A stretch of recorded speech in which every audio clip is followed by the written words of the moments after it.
Buenos días, bienvenidos todos a este panel de expertos. Bienvenidos los que nos sintonizan tanto de la Universidad Francisco Marroquín como de otras universidades y público en general. La Universidad y la Facultad de Medicina de la Universidad Francisco Marroquín hemos creado este panel de expertos para discutir aspectos principales sobre la enfermedad que en este año nos está ocupando la mayor parte del tiempo, el coronavirus. Para esto, contamos con 4 expertos conectados en forma remota y puesto que están a distancia, es obvio que tendremos en algunos momentos, espero que no, algunos defectos dependiendo de la comunicación. Pido por favor su comprensión. Entre los expertos tenemos a la doctora Laila Wok, quien se conecta desde Houston, de la Universidad de Baylor. Tenemos al doctor David Prado, reconocido pediatra de Guatemala, al doctor Eduardo Aratón, reconocido por su lucha contra el SIDA, y al doctor Juan Manuel Rodríguez, eminente neumólogo de Guatemala. Vamos a invitar al doctor Juan Manuel Rodríguez. Es un experto en enfermedades pulmonares, en cuidado crítico, en inmunología y alergia. El doctor Juan Manuel Rodríguez hizo su residencia en medicina interna en el Hospital General San Juan de Dios y hizo su especialidad en cuidado crítico, alergia e inmunología en Tulane. El doctor Juan Manuel Rodríguez es un experto, como dije, en cuidado crítico, entonces nos pareció interesante invitarlo, dado que muchos de los pacientes tienen fallo pulmonar y ameritan una atención muy especial, y es ahí donde ocurre la mayor mortalidad.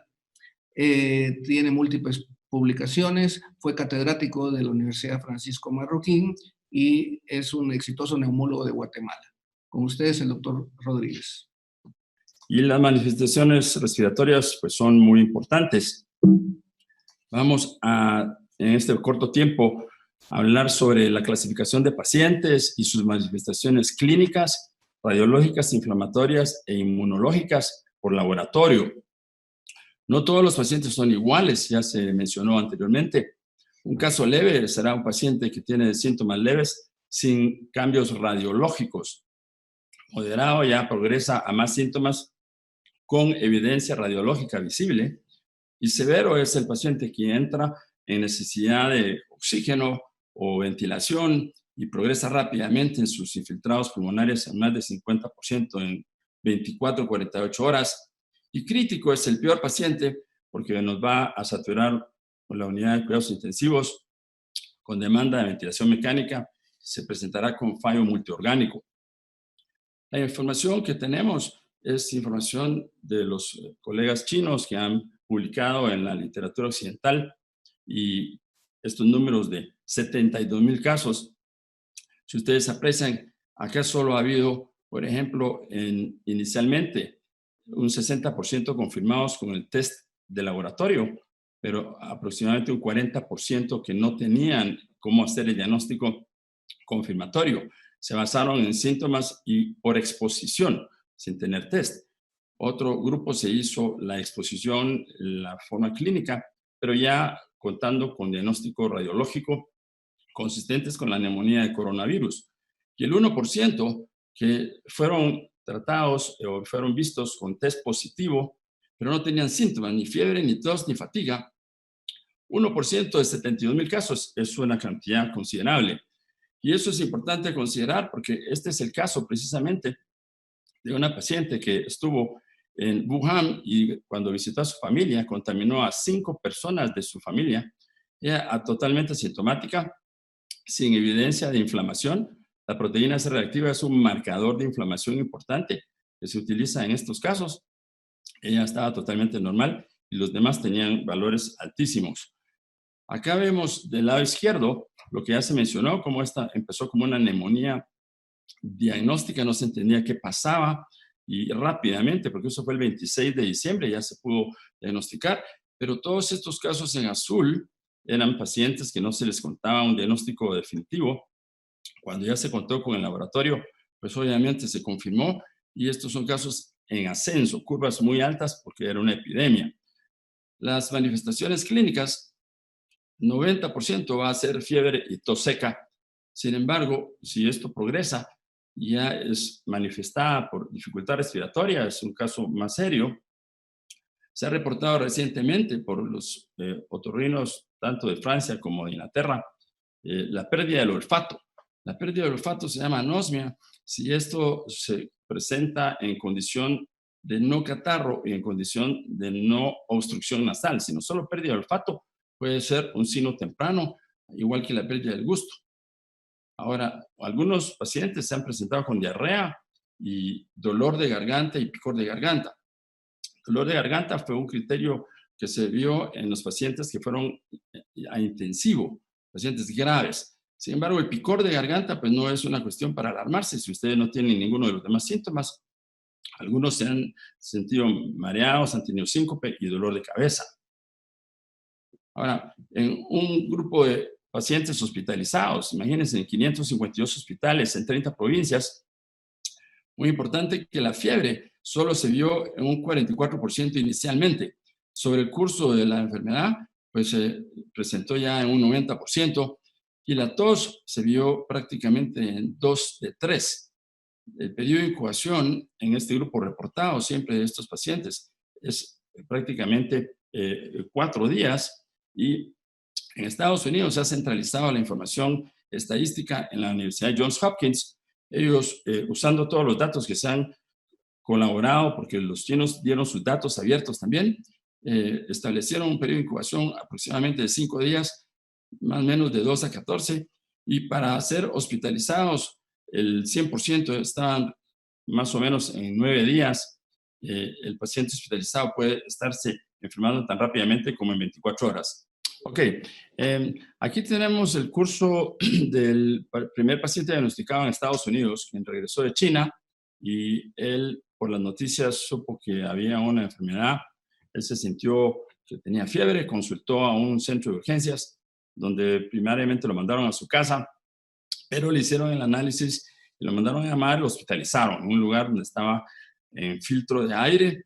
Este paciente, como ustedes ven, su primer síntoma fue tos, y en algún momento empezó la fiebre ya a documentarse, pero realmente hasta el día 6, cuando tuvo fiebre, él se sintió corto de aire, tuvo que administrarse el oxígeno, nunca llegó a tener un ventilador. Este paciente evolucionó bien y se fue. Tuvo tos todo el periodo de su hospitalización, tuvo fatiga, pero no le faltó el aire, tuvo náusea, tuvo vómitos, tuvo diarrea. Muy importante, tuvo dolor abdominal.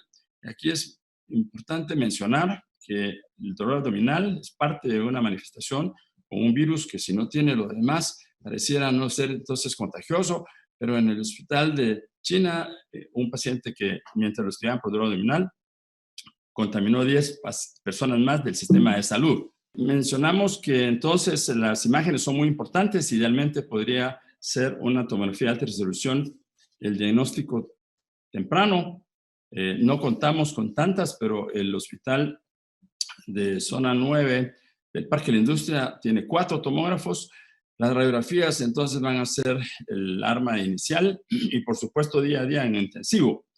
Importante que tenemos que darle seguimiento cada 2 o 3 días cómo van los pacientes, porque pueden haber consolidados y manifestaciones aceleradas que nos cambia entonces de clasificación al paciente. En los pacientes descritos, más de 1,000 pacientes en rayos X, el 60% mostró algún cambio radiológico y el 86% un cambio tomográfico. Estamos dejando 14% que no mostró ningún cambio en tomografía. Aquí tenemos una radiografía del primer paciente diagnosticado en Estados Unidos que fue normal, pero al día 5, cuando él tuvo fiebre, ya se le ven infiltrados en ambas bases pulmonares. Este paciente logró egresar a su casa. Aquí hay una manifestación de varias formas como el virus va avanzando. La parte inicial,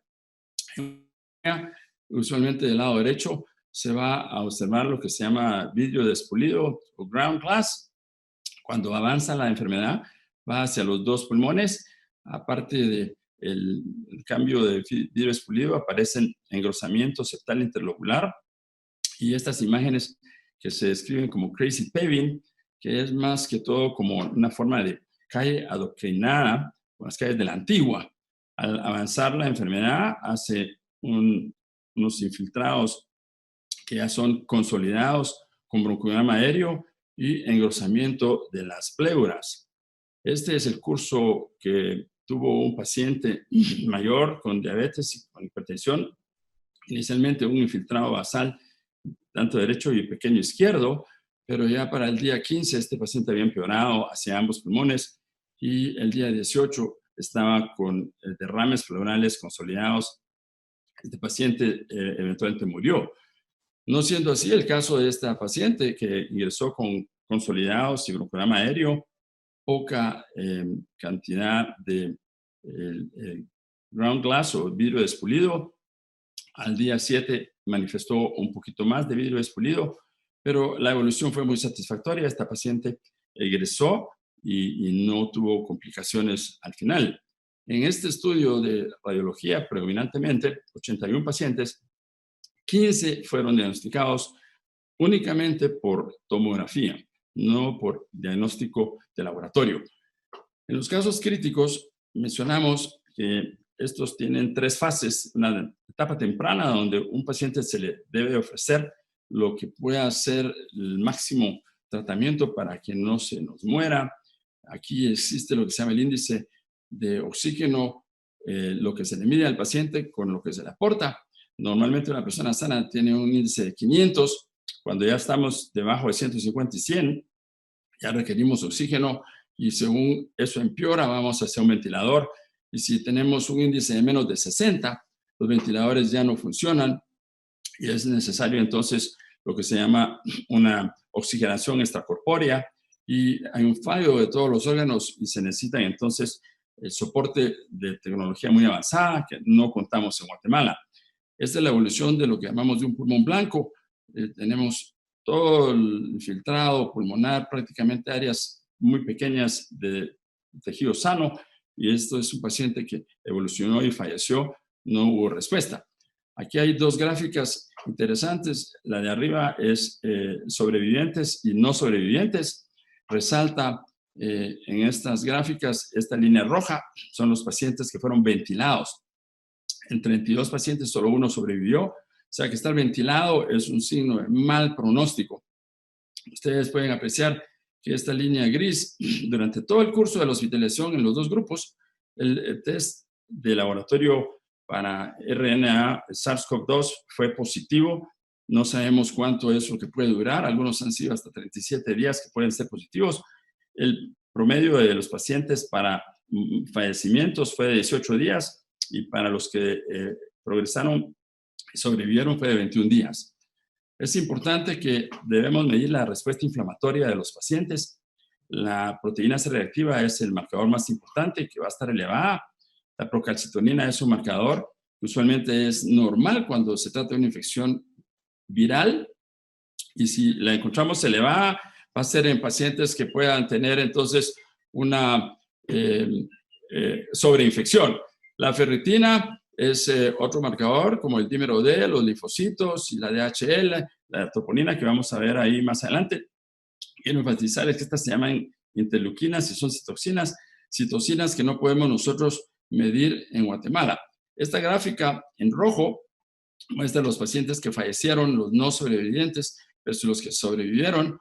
Aquí tenemos el dímero D, que es un marcador de coágulos cuando estamos desintegrándolos internamente, y estos tienen una elevada, marcada presencia de dímero D, y IL-6 es el marcador de inflamación, una citocina muy importante, y la eleva tremendamente en los que se fallecen. Igualmente, este es un marcador de daño cardíaco. La troponina se eleva y esta es una enfermedad que no va a ser únicamente de pulmón. La ferritina es un marcador muy importante de enfermedad aguda. Los glóbulos blancos bajos y especialmente los linfocitos, marcadamente distintos de los que fallecen con los que no fallecen. Igualmente, la deshidrogenasa láctica se eleva mucho, y esto porque es una manifestación sistémica que refleja hígado, sangre, médula ósea, pulmón, cerebro, corazón. Por tanto, cuando hay una elevación marcada de estas citocinas, lo denominamos una tormenta de citocinas, que para poderlas eliminar, esto es una respuesta inapropiada del cuerpo queriendo ayudarlo. Las citocinas llegan hacia el mandado a hacer un ataque equivocado hacia los distintos órganos y eso origina lo que se llama un fallo multiorgánico, y eliminar esto se puede hacer en una forma de un sistema de soporte artificial de hígado, ultrafiltración, y son aparatos con los cuales no contamos en Guatemala. Importante, ya se mencionó, el tipo de aerolización del virus está presente hasta 3 horas. Los pacientes infectados no deberían de nebulizarse. En Guatemala la cultura de nebulización con solución salina es muy común. Esa nebulización ya sabemos que puede quedarse en el ambiente, en el plástico, en el acero, hasta 3 o 4 días. Entonces es importante no hacerlo en pacientes ya contaminados. Los coronavirus no son nuevos. En los últimos 3, 4 años hemos tenido nosotros el recurso para medir en los pacientes hospitalizados con mayor relevancia 4 grupos de coronavirus que existen en un kit. Sin embargo, el Instituto Karolinska de Suecia ha estado investigando los coronavirus y ha visto que son en picos durante la época de tiempo frío. Ellos pronostican que el coronavirus vino a quedarse, que va a haber un descenso marcado durante el verano, pero el repunte en el invierno es 10 veces más. Quiere decir que vamos a tener posiblemente más casos en 18 meses. Conclusiones: la tos y la fiebre son los síntomas más importantes y comunes, pero la disnea y la fatiga pueden implicar un cambio hacia la severidad. La pérdida del olfato y el gusto podría ser un signo temprano de la enfermedad. Los laboratorios definitivos, pues el test que es de PCR, que está centralizado actualmente, pero tenemos recursos para ver qué tanta inflamación tienen los pacientes. Igualmente tenemos que disponer de cambios tomográficos. La tomografía temprana nos ayuda al diagnóstico y también nos da una idea del pronóstico de estos pacientes. La evolución hacia el estado crítico requiere un manejo intensivo con ventilación mecánica, medicamentos costosos, complejos, y se traduce en muy mal pronóstico. Paciente intubado y ventilado debería estar persinado. Muchas gracias.